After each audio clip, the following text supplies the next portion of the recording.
Hello, hello, bienvenue à notre leçon du dimanche. Nous continuons dans cette lancée par rapport donc, au conflit entre le bien et le mal et cette première semaine qui parle surtout de l'origine du mal et comment les choses se sont développées après. Il est question aujourd'hui de Satan et comment les choses sont passées avec lui. Ok. Je voudrais te rappeler que nous avons une équipe d'intercesseurs. Nous pouvons prier pour toi, pour tes difficultés. Donc, une ou deux fois par semaine selon le nombre de démodes, nous partageons les requêtes avec nos intercesseurs. Donc, n'hésite pas à nous envoyer ta demande pour qu'on puisse prier pour toi. Donc, le lien est en bas dans la vidéo. Concernant donc le sujet d'aujourd'hui, la guerre au paradis, il y a donc ces deux versets qui accompagnent chaque étude que nous faisons sur l'origine du mal, Ézéchiel 28 et Ésaïe 14. Donc, Ézéchiel 28, à partir du verset 14, tu étais un chérubin protecteur aux ailes déployées. Je t'avais placé et tu étais sur la sainte montagne de Dieu. Tu marchais au milieu des pierres étincelantes. Tu as été intègre dans tes voies depuis le jour où tu fus créé, jusqu'à celui où l'iniquité a été trouvée chez toi. Comme j'expliquais dans la journée d'hier, le jour où l'iniquité a été trouvée chez toi. Donc, pourquoi cette iniquité est apparue chez lui? On n'en sait rien. D'où ça vient? Je n'en sais rien. Mais je sais que à quelque part, Dieu le savait. Et je me suis plusieurs fois posé la question, pourquoi Dieu n'a pas éliminé tout de suite Satan? Pourquoi n'a pas-t-il éliminé cette graine et Lucifer à cette époque de l'existence de l'univers pour qu'on puisse éviter tous les drames, toutes les souffrances que nous avons vues et que nous avons senties et que nous avons constatées au cours de l'histoire?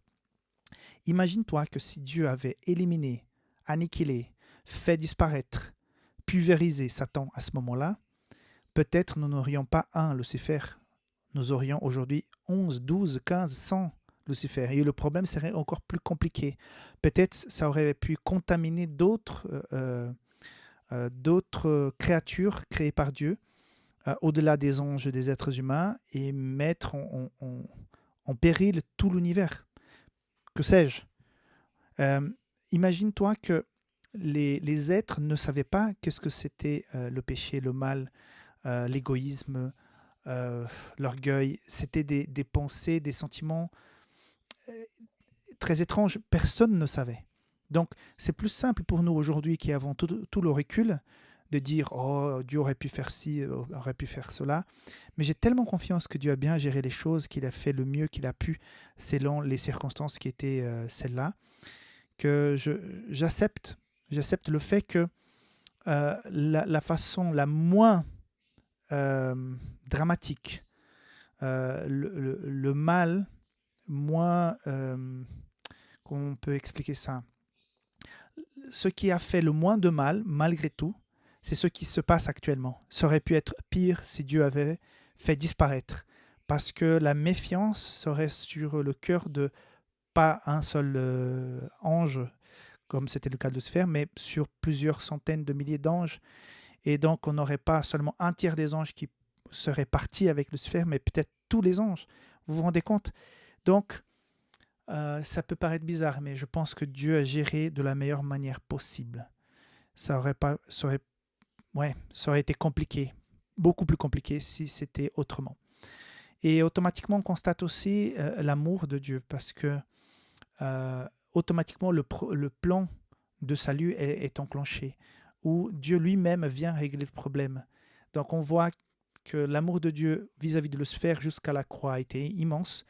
Comme j'ai mentionné, donc Patriarche et Prophète commentent que Dieu a donné plusieurs chances et a fait des invitations, même publiquement, pour que Lucifer puisse revenir. Il n'a pas accepté.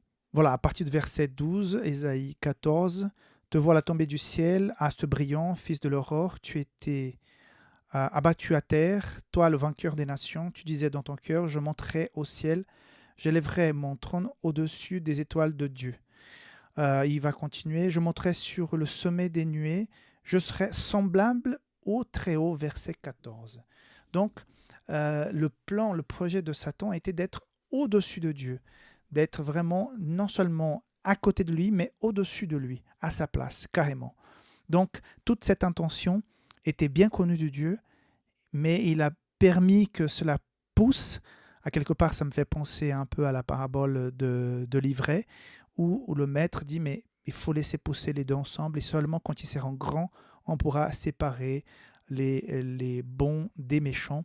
Donc, tant que Satan n'a pas montré ouvertement à quoi il jouait, Dieu ne pouvait pas faire pleinement justice.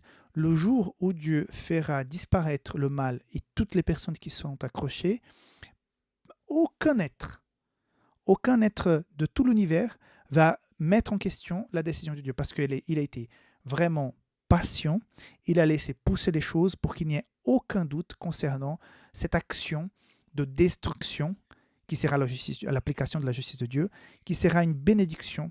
Jamais auparavant, je pense, que la destruction de quelque chose sera aussi positive que celle où Dieu mettra fin au péché. Dieu ne voudra pas détruire qui que ce soit. Ce n'est pas dans les projets de Dieu de détruire l'être humain. Par contre, le péché, oui. Le péché doit s'arrêter. Et si l'être humain reste attaché au péché, malheureusement, le jour où le péché est détruit, l'être humain qui a choisi d'y rester attaché le sera aussi. Ok, ça peut être un peu dur, mais je ne veux pas arriver au ciel et découvrir qu'on redémarre la même chose, que le péché est toujours présent et que, rebelote, on est à nouveau contaminé par le péché et on va à nouveau souffrir. Non, il faut que ça soit réglé une fois pour toutes, et ça sera réglé quand effectivement le péché, le mal sera complètement banni de cette terre. Donc, encore une fois, je rappelle la patience de Dieu avec Lucifer, la patience de Dieu avec les anges, la patience de Dieu avec l'être humain qui a été contaminé, on va voir à partir de demain, qui a été contaminé par le péché, la patience qu'il a eue avec les êtres humains, génération après génération, la patience qu'il a avec toi aujourd'hui, avec moi aujourd'hui. On est conscient, on a pris notre décision, mais même avec ça, parfois, on dérape, on prend des virages qu'on ne devrait pas le prendre. Donc Dieu a beaucoup de patience. Donc si Dieu a eu toute cette patience avec Lucifer, avec les autres anges, il a aussi cette patience avec toi et avec moi. Donc si tu ressens encore cet appel du Saint-Esprit dans ton cœur pour revenir, pour demander pardon, pour se reconnecter avec Dieu, c'est que le Saint-Esprit travaille et que tu peux revenir. Tu n'es pas allé trop loin, comme souvent parfois on pense. Satan, il attire les gens. Et une fois que tu es assez loin de Dieu, il dit « Ah, c'est trop loin, tu peux plus revenir, tu es vraiment trop méchant, trop bête. Il faut que tu laisses tomber, tu es perdu. » Non, on n'est pas perdu. Si tu ressens cet appel de la part de Dieu, ce n'est jamais un cas perdu. Tu peux toujours revenir et redémarrer une nouvelle histoire avec Dieu. Ok ? Que Dieu te bénisse. On se voit demain pour la leçon de lundi. D'ici là, porte-toi bien et que Dieu te garde. Bye bye.